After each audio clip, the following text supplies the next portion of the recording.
I'm going to keep this straightforward because buying a pool robot isn't something you want to guess about. You're probably wondering if a smart cleaner actually saves you time, if the app is a gimmick, and whether the price matches the work it does. The link is in the description if you want to check the product details on Amazon.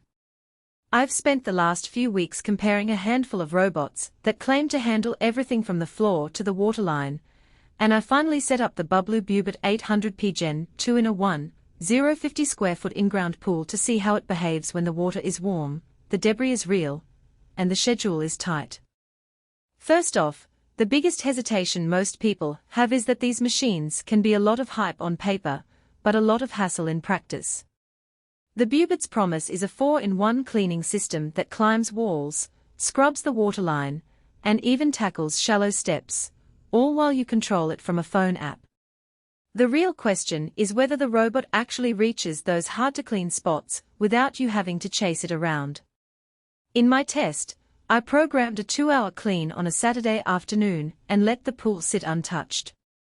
When the cycle ended, the water was noticeably clearer, and the walls that usually collect algae at the waterline were free of the typical brown ring. The robot's AI navigation seemed to remember where it had already been and didn't waste time looping over the same section, which is something many older models do. The app interface is where the smart claim either lands or falls. After a quick Bluetooth pairing, the home screen shows a simple map of the pool with a moving dot that represents the robot's current position. You can set a weekly schedule, pause the clean mid-cycle, or manually direct the unit to a problem area. I found the manual override especially useful when a storm dropped a bunch of leaves in one corner. I tapped that spot on the map, and the robot redirected within a minute. The app doesn't overwhelm you with technical jargon, just clean, pause, and return to dock, which keeps it approachable for anyone who isn't a tech enthusiast.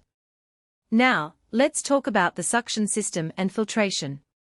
The Bubot advertises ultrafine filtration and a larger debris tank.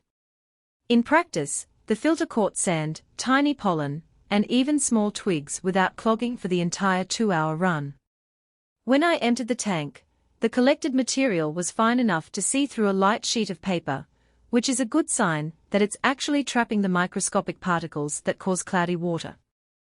If you have a pool with a lot of organic debris, for instance, a family that loves summer barbecues, the larger capacity means you won't be stopping the robot every 15 minutes to empty a tiny bin. One practical strength that stands out is the wall climbing ability. Many robots simply skim the surface, leaving a thin film of grime on the pool walls. The Bubot's magnetic drive lets it adhere and move vertically, and I watched it scrub a stubborn algae patch near the ladder without any manual assistance. That's a real time saver if you've ever spent an hour with a brush trying to get that spot clean. There are, however, trade-offs that matter once you bring the robot home. The unit is corded, which means you have to run a hose from the power outlet to the pool's edge. The cable is thick enough to be noticeable, and you'll need a good length of hose to reach the far side of larger pools. For a pool close to the house, it's no problem, but if your power outlet is on the opposite side of the yard, you may need to invest in an extension or a dedicated outdoor outlet. That's a hidden cost that many buyers overlook. Another point to consider is the learning curve for the navigation.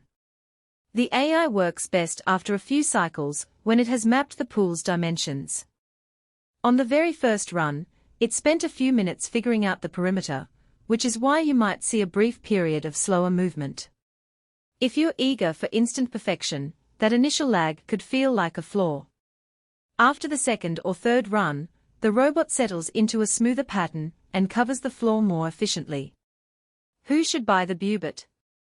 If you have an in-ground pool up to about 1,076 square feet, want a device that does more than just vacuum the bottom, and appreciate the convenience of scheduling cleanups from your phone, this robot fits nicely.